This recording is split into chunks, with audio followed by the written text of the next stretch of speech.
Dans cette deuxième vidéo consacrée à Jésus musulman, nous allons voir si ce dernier continue de mentir, et si oui, à propos de quel sujet. 9 verset 23, un musulman doit se détourner de son propre père ou frère si jamais il préfère la mécréance à la foi, de son propre père ou frère. Vous voyez ? Je vois surtout un verset bizarre de Okasha. Un musulman doit se détourner de son propre père ou frère. Alors quand je vérifie Sourate 9 verset 23, ce verset n'existe pas. Il est reproché à Majid d'avoir inventé la sourate 9 verset 23, plus exactement d'avoir modifié même ce passage-là. En réalité, si nous regardons les faits, Majid n'a pas récité le verset.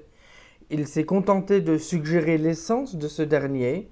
Aussi, soutenir qu'il aurait récité ce verset en intégralité relève de la pure fantaisie ou voire d'un roman. Tout de même, regardons ce verset. Donc, le verset de la sourate 9 au verset 23 dit la chose suivante. « Ô vous qui croyez, ne prenez pas pour alliés vos pères et vos frères, s'ils préfèrent la mécréance à la foi, et quiconque parmi vous les prend pour alliés, ceux-là sont les injustes. » Quand je vérifie Sourate 9 verset 23, ce verset n'existe pas. Le tafsir que fait Jésus musulman, à savoir interprété par soi-même, n'est pas en accord avec les autres tafsirs qui, eux, sont plus ou moins officiels. Si l'on prend le tafsir El-Hassani, écrit par Zamar Sahri, il est écrit dedans, il a été dit que ce qui a été révélé concernant les 9 qui ont apostasié et ont soutenu la Mecque, Allah a interdit de les prendre comme alliés. Si nous lisons le tafsir en entier, que vous avez devant vous en arabe évidemment, il est dit la chose suivante, début de citation. Ô messager d'Allah, si nous nous détachons de ceux qui diffèrent de nous en matière de religion, nous romprons avec nos pères, nos fils et notre clan. Nos affaires déclineront, nos biens seront perdus, nos demeures seront dévastées et nous serons perdus. Puis la révélation est venue. Émigrez. Ainsi un homme pourrait voir son fils, son père, son frère ou un proche, mais il ne se rapprocherait pas de lui, ne lui offrirait pas d'hébergement ni ne subviendrait à ses besoins. Cependant, cela leur a été assoupli par la suite.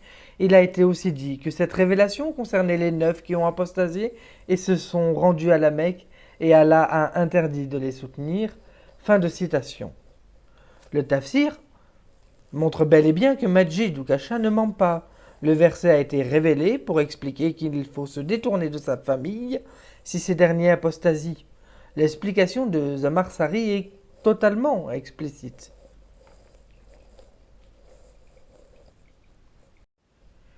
Si l'on veut des explications encore plus explicites, nous pouvons regarder l'œuvre de Tabari dans le Jami' al-Baydan fi Tafsir el-Quran qui dit la chose suivante, début de citation, le passage « S'ils préfèrent la mécréance à la foi » signifie « S'ils choisissent la mécréance en Allah plutôt que de croire en lui et de reconnaître son unicité ».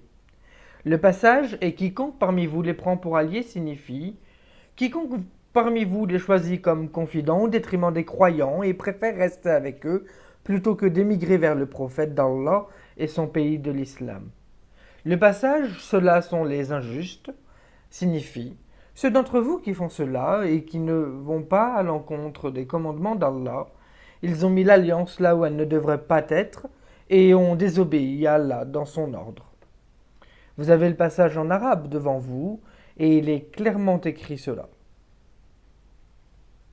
Évidemment, cela surprend le lecteur. Jésus musulman, dans son audio, affirme avec véhémence que ce verset, dans son essence même, ne dit pas de se détourner de sa famille, alors que Tabari écrit littéralement, cela a été révélé comme une interdiction de la part d'Allah pour les croyants concernant le soutien à leurs proches. Pourquoi déformer la réalité à ce point si on n'a pas honte de ces références? C'est étrange. Oh, comme c'est bizarre. Oh, alors. Dans son analyse du Coran, Jésus musulman, par souci évidemment de bien faire, explique que la sourate 9 au verset 23 doit être mis en parallèle avec la sourate 9 verset 13. Alors, c'est quoi le contexte Okasha ici? Ah bah oui, la même Sourate 9 verset 23, mais juste avant le verset 13, ne combattrez-vous pas des gens qui ont violé leur serment, Disposons alors la chose suivante. Ne combattrez-vous pas des gens qui ont violé leur serment, qui ont voulu bannir le messager d'Allah, alors que ce sont eux qui vous ont attaqué les premiers. Les redoutiez-vous? C'est Dieu qui est plus digne de votre crainte si vous êtes croyant. Sur ce point, deux choses doivent être traitées. Le premier point, c'est la légitimité de passer d'un verset à un autre, en l'occurrence précisément la sourate 9, verset 23, et la sourate 9, verset 13. Si nous prenons les tafsirs, chose que ne fait pas Jésus musulman, il apparaît quelque chose assez d'étrange, comme un goût de mensonge. Par exemple, le tafsir El-Qurtubi fait un lien entre la sourate 9, verset 23, et la sourate 9, verset 51, mais pas avec la sourate 9, verset 13. De plus, si l'on reprend le tafsir El-Qurtubi par rapport à la sourate 9, verset 23, là où Jésus musulman ment sciemment, Qurtubi lui écrit « Allah a spécifiquement mentionné les pères et les frères, car il n'y a pas de lien plus proche.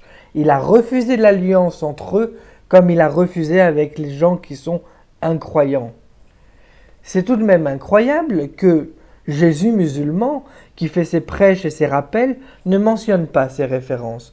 D'ailleurs, Qurtubi n'est pas le seul à mentionner d'autres versets du Coran par rapport à la sourate 9, verset 23 pour l'expliquer. Mais étrangement, nul commentateur ne justifie la sourate 9, verset 23 par la sourate 9, verset 13. Comment Jésus musulman arrive à une telle contradiction, si ce n'est que par le mensonge? Si l'on prend par exemple le tafsir Ibn Kathir, qui est pourtant accessible en français et donc facilement lisible et vérifiable, ce dernier ne fait jamais allusion à la sourate 9, verset 13 pour expliquer la sourate 9, verset 23. Si l'on décide même de se référer aux statistiques, nous constatons que 61% des commentateurs sunnites n'utilisent pas de verset pour expliquer la sourate 9, verset 23. Encore plus surprenant, aucun commentateur sunnite n'explique la sourate 9, verset 23 à l'aide du verset 13, mais Jésus musulman lui arrive à le faire sans aucun problème et sans aucun état d'âme. Si nous regardons attentivement la liste des commentateurs sunnites, nous nous apercevons d'une chose assez frappante, c'est que la sourate 9, verset 23 va être expliquée à l'aide de la sourate 9, verset 5, qui dit qu'il faut tuer les associateurs où qu'ils se trouvent, ou la sourate 60, versets 8 et 9. Vous avez devant vous d'ailleurs la liste des tafsirs sunnites avec les références qu'ils renvoient pour expliquer la sourate 9, verset 23, et comme je vous l'ai dit, aucun n'utilise la sourate 9, verset 13. Jésus musulman cite la sourate 9, verset 13, sur un ton très sérieux, bien sûr, évidemment, sur un ton sûrement académique et en plus bienveillant. Et donc nous devons faire un petit commentaire sur ce verset. Ce verset, je vous l'ai dit tout à l'heure, je le répète, il dit la chose suivante. Ne combattrez-vous donc pas des gens qui ont violé leur serment, qui ont voulu bannir le messager, alors que ce sont eux qui vous ont attaqué les premiers? Les redouteriez-vous? C'est Dieu qui est plus digne de votre crainte si vous êtes croyant. Ce verset est une autorisation à combattre, certes une catégorie de personnes délimitée par ce verset, mais c'est une autorisation à combattre. Il n'a en aucun cas une contextualisation du verset 9.23 que Majid avait cité dans son essence. En fait, ce verset montre que Majid a raison, et le verset autorise à combattre quiconque a violé son serment, et donc quiconque a violé sa shahada. Jésus musulman ne se contente pas de mentir sur le fond du verset, cela ne lui serait sûrement pas assez profitable. Il a décidé également de mentir sur la forme du verset. En effet, si nous regardons le contexte de révélation que nous avions déjà mentionné, c'est vrai dans d'autres tafsirs, on voit très bien la volonté séparatrice de Dieu pour ses serviteurs. Si par exemple nous prenons le tafsir El-Bahawi, il est dit la chose suivante, début de citation. Al-Kalbi a rapporté d'Abu Salih ibn Abbas qui dit « Lorsque le prophète a ordonné aux gens d'émigrer à Médine, certains d'entre eux étaient retenus par leurs familles et leurs enfants et disaient « Nous te supplions par Allah de ne pas nous abandonner ». Ils se séparaient d'eux et restaient avec eux, abandonnant même l'immigration. Allah a donc révélé ce verset. Fin de citation. C'est très étrange que Jésus musulman, dans un souci bien sûr d'honnêteté intellectuelle dont il fait preuve depuis le début, n'ait pas cité ce tafsir.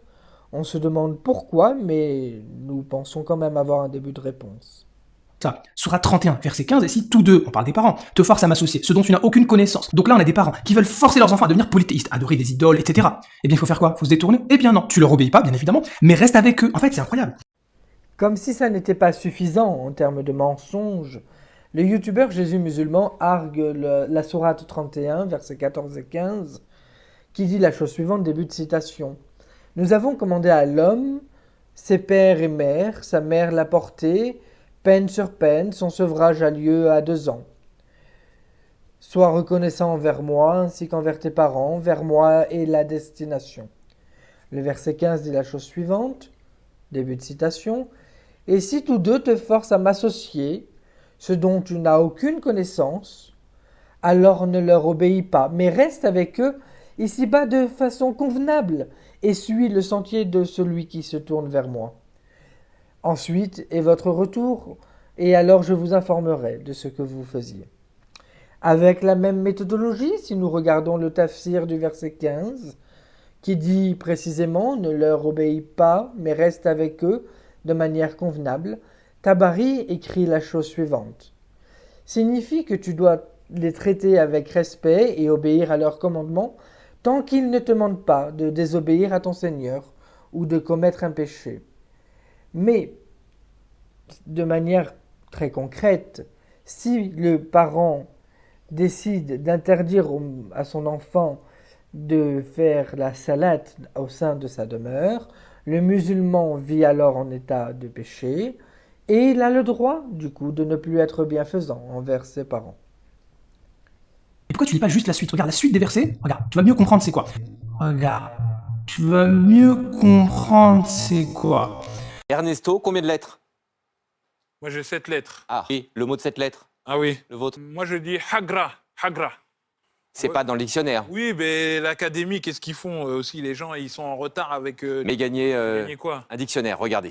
Bref, Jésus musulman essaye également de montrer que Dieu ne divise pas la famille en montrant la sourate 60 au verset 8 qui dit la chose suivante. « Dieu ne vous interdit pas de vous lier d'amitié à ceux qui ne vous combattent pas à cause de la religion et ne vous expulsent pas de vos maisons. » Certes, ce passage-là est très intéressant, mais si nous regardons les tafsirs, nous nous rendons compte que cela est abrogé. En effet, dans le tafsir que vous avez devant vous, il est écrit « D'autres ont dit que cela concerne plutôt les polythéistes de la Mecque qui n'ont pas combattu les croyants et qui ne les ont pas expulsés dans leur maison. Cependant, Dieu, par la suite, a abrogé cela en ordonnant de les combattre. » Si nous regardons le tafsir de Zamarsari, il est dit la chose suivante. Ce verset a été abrogé par le verset du combat. C'est très étrange que Jésus musulman, qui pourtant veut défendre l'islam et qui veut montrer que l'islam est un outil pour vivre ensemble, n'arrive pas à le prouver à travers les tafsirs qui existent déjà et qu'il est obligé, pour montrer que l'islam est compatible avec un certain vivre ensemble, d'inverser lui-même ses tafsirs.